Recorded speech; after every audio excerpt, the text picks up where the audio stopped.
ආයුබෝවන්. ඉතින් කොහොමද ඔයාලට? Welcome back to my YouTube channel. ඔන්න එහෙනම් අද අරන් ආවා part 3 වීඩියෝ එක. ඔයා මගේ වීඩියෝස් බලලා තියෙනවා නම් part 1 වීඩියෝ එකයි part 2 වීඩියෝ එකයි මොකක්ද කියලා දන්නවා. ඔයා මගේ channel එකට අලුතෙන් එකතු වෙන කෙනෙක් නම් මම පොඩ්ඩක් ලාවට මේක පැහැදිලි කරන්න. මම මේ playlist එකෙන් කරේ ඔයා හොඳට මහලා පුරුදු දෙයක්. අනිවාර්යෙන් ඔයාගේ ගුරුවරයා හරි ඔයා දන්න අක්කි කෙනෙක් අයියා කෙනෙක් හරි ඔයාට කියලා ඇති අවුරුදු 5ක පාස් පේපර්ස් ඇනලයිස් කරන්නකෝ ඒ හොඳටම ඇති ඔයාට විභාගේ ගොඩ යන්න නම් ඒ හොඳටම ඇති කියලා.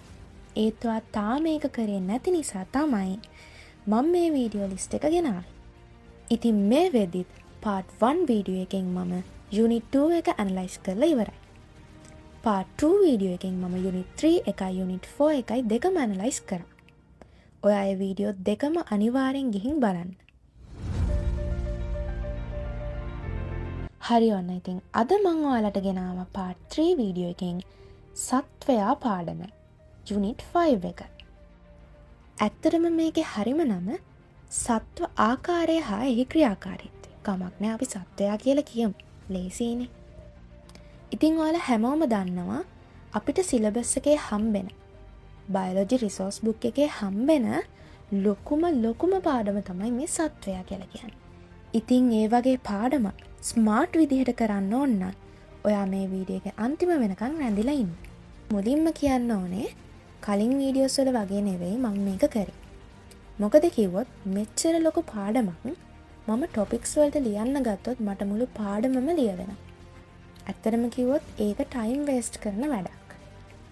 ඉතින් මම ඒ නිසා හිතුවා 2020 ඉඳන් 2024 වෙනකන් අවුරුදු 5ක පාස් පේපර්ස් ටිකේම තියෙන MCQ structured essays topics ටික එකවරම ලියලා දාන්න. ඒ කියන්නේ මම එකම ටොපික් එක නැවත ලියන්නේ නෑ මෙතනදී. හරි. පැහැදිලි නැත්තම් ඉස්සරහට මම කියන්නම්. Unit 5 2020 ඉඳන් 2024 දක්වා අවුරුදු 5ක පේපර්ස් වල ප්‍රශ්න එසේස් කරමුද? මේකෙදි මම MCQ structured essays වල තියෙන ඔක්කොම ටොපික්ස් ටික essays විදිහට තමයි ලියලා තියෙන්නේ. ඉස්සරහද බලන්න. මම රතු පාටින් තරු ලකුණක් දාලා තියෙන ටොපික්ස් 2025 ලියන කෙනෙක් නම් අනිවාර්යෙන් බලාගෙන යන්න. හෝ අනිත් ඒවා වැදගත් නෑ කියනවා නෙමෙයි. අනිත් ඒවා ගොඩක් වැදගත්. ඔයා හොඳටම පාඩම් කරලා ඉන්න කෙනෙක් නම් අනිත් හැම ටොපික් එකක්ම දැන් ඔයාට පුළුවන්ද කියලා ආයෙත් මතක් කරගන්න. ඔයා ටිකක් පාඩම් කරේ නෑ වගේ නම් කමක් නෑ ඉතින්. ඔය තරු ලකුණු දාලා තියෙන ටික හොඳට පාඩම් කරගෙන යන්න. මට හැබැයි කියන්න බෑ ඒවා මේ කියලා. ඒ වුණාට අපි try එකක් දීලා බලමු. හරි. මේ තියෙන්නේ 2021 ඉඳන් 2024 A level දක්වා MCQ structured essays කියන ඔක්කොටම ආපු topics ටික essays වලට හරවලා ලියලා. මම මෙතනදී essays topics 54ක් ඔයාට ගෙනල්ලා තියෙනවා. ඔයාට දැන් හිතනවා ඇති මෙතන ඉතින් මුළු පාඩමේම topics ටික තියෙනවනේ කියලා. අපෝ එහෙම නෑ.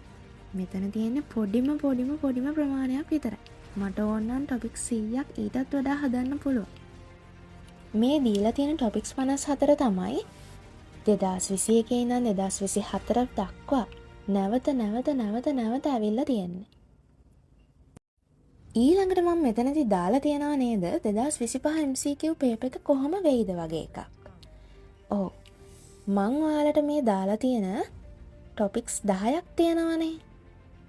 මම මේ දාලා තියන්නේ හැම අවුරුද්දකම ආය අහපු ටොපික්ස් ටික. ඒ කියන්නේ අනිවාර්යෙන් මේ 10 ඔයා බැලිය යුතුමයි. ඒකෙත් නම් මට තරු ලකුණු දාන්න බෑ මොකද මේ 10ම වැදගත්. ඉතින් එහෙනම් අදට මගේ වීඩියෝ එක අවසానයි. ඔයා 2025 ලියන නංගි කෙනෙක් නම් මල්ලි කෙනෙක් නම් මගේ වීඩියෝ එක දැක්කනම් ඔයා ගොඩක් ලකි. ඒ නිසා බය නැතෝ ඔයා A-level විභාගයට යන්න. එහෙනම් 2025 අයට good luck කියන ගමන් අදට වීඩියෝ එක අවසానයි. හෝ 2026 2027 නංගිලා මාලිලාටත් good luck. ඔයාලාව අමතක කරන්නේ නෑ හොඳේ. 2026 අයටයි 2027 අයටයි තමයි මම මේ කියන වීඩියෝස් ගොඩක්ම වැදගත්. ඉතින් මං ඉස්සරහදී බයොලොජි වීඩියෝස් විතරක් නෙවෙයි. ඔයාලට කෙමිස්ට්‍රි වීඩියෝස්, ෆිසික්ස් වීඩියෝස් කියන දෙකම ගේන්න හිතාගෙන ඉන්නවා. ඉතින් ඔයා මගේ වීඩියෝස් වලට කැමති කෙනෙක් නම් මාව සබ්ස්ක්‍රයිබ් කරලා බෙල් අයිකන් එකත් ක්ලික් කරලා තියාගන්න අමතක කරන්න එපා. අදට ගිහින් එන්නම්. good luck හැමෝටම.